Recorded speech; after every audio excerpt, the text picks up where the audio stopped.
Hello friends, ഒരു പെൺകുട്ടിയെ കണ്ടാൽ ഒറ്റ നോട്ടത്തിൽ തന്നെ നെഞ്ചിൽ ഒരു സ്പാർക്ക് ഉണ്ടാവണം.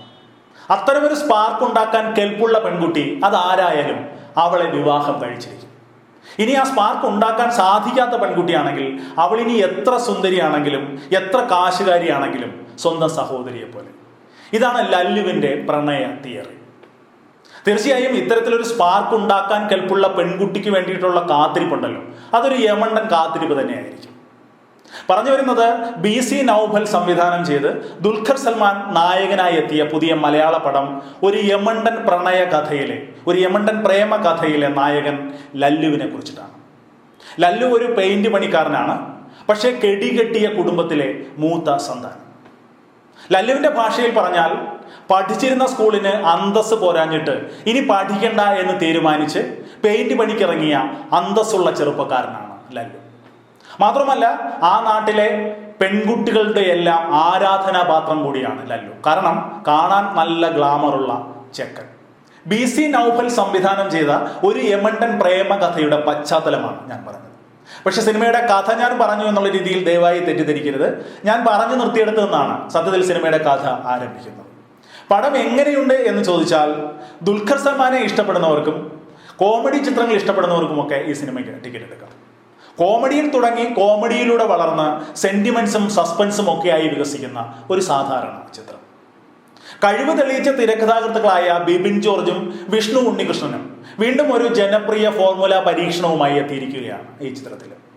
2 വർഷത്തെ ഇടവേളയ്ക്ക് ശേഷം നമ്മുടെ കുഞ്ഞിക്ക ദുൽഖർ സൽമാൻ അഭിനയിക്കുന്ന മലയാള ചിത്രം എന്നുള്ള രീതിയിൽ പ്രേക്ഷകർ വലിയ പ്രതീക്ഷയാണ് ഈ ചിത്രത്തിന് ആദ്യം മുതൽ തന്നെ കൊടുക്കുന്നത്. ലല്ലു എന്ന നായക കഥാപാത്രത്തെ അവതരിപ്പിച്ചിരിക്കുന്ന ദുൽഖർ സൽമാന്റെ ഈ ചിത്രത്തിലെ പ്രേമ കഥ തീർച്ചയായും യമണ്ടൻ തന്നെയാണ്. ഇന്റർവെൽ വരെ നിറഞ്ഞ കോമഡിയും പിന്നീട് കഥയിലേക്ക് കടക്കുകയും ചെയ്യുന്ന ഒരു രീതിയാണ് ചിത്രത്തിലുടനീളം പിന്തുടരുന്നത്. പക്ഷെ കോമഡിയൊക്കെ ശരാശരിയാണ്.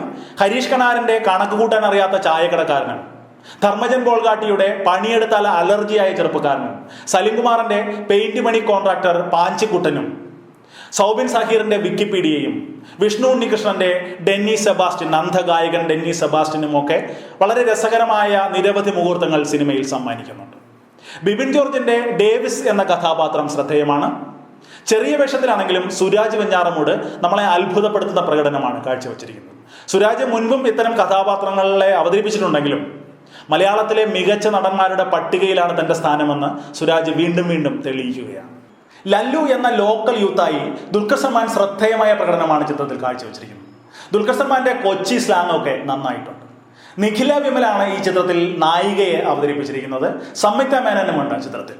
ദുൽഖർ സൽമാന്റെ അച്ഛനായ വേഷമിട്ടിരിക്കുന്ന രഞ്ജി പണിക്കർ ശ്രദ്ധേയമായ പ്രകടനമാണ് ചിത്രത്തിൽ കാഴ്ചവെച്ചിരിക്കുന്നത്. SI കഥാപാത്രമായി എത്തുന്ന ബൈജു പതിവ് പോലെ പ്രേക്ഷകരെ രസിപ്പിച്ചിട്ടുണ്ട്.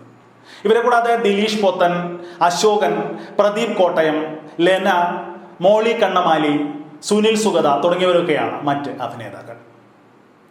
ചിരിക്ക് വേണ്ടി കുത്തി നിറച്ച അപ്രസക്തമായ രംഗങ്ങളും 2.25 മണിക്കൂർ നേരം പറയാനില്ലാത്തൊരു കഥയുമൊക്കെയാണ് ഒരു യമണ്ടൻ പ്രേമ കഥയെ സംബന്ധിച്ചുള്ള പ്രധാന പരിമിതികൾ.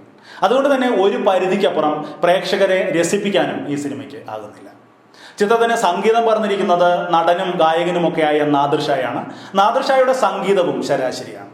അതേസമയം BC നൗഫൽ ഒരു സംവിധായകൻ എന്നുള്ള രീതിയിൽ ശ്രദ്ധേയമായ പ്രകടനമാണ് BC നൗഫൽ കാഴ്ചവെച്ചിരിക്കുന്നത്. വലിയ പ്രതീക്ഷ സമ്മാനിക്കുന്ന സംവിധായകൻ തന്നെയാണ്.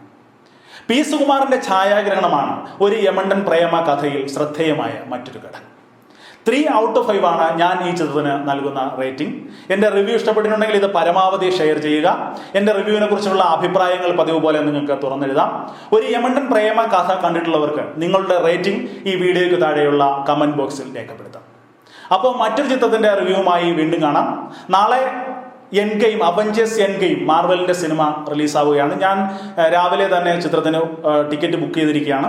അപ്പോൾ ഞാൻ സിനിമ കണ്ടതിന് ശേഷം ഉടൻ തന്നെ അതിൻ്റെ റിവ്യൂവുമായി വരാം എന്നാണ് പ്രതീക്ഷിക്കുന്നത്. അപ്പോൾ വീണ്ടും കാണും വരെ ബൈ. നമ്മുടെ ചാനൽ ഇനിയും സബ്സ്ക്രൈബ് ചെയ്യാത്തവർ ദയവായി ചാനൽ സബ്സ്ക്രൈബ് ചെയ്യുക.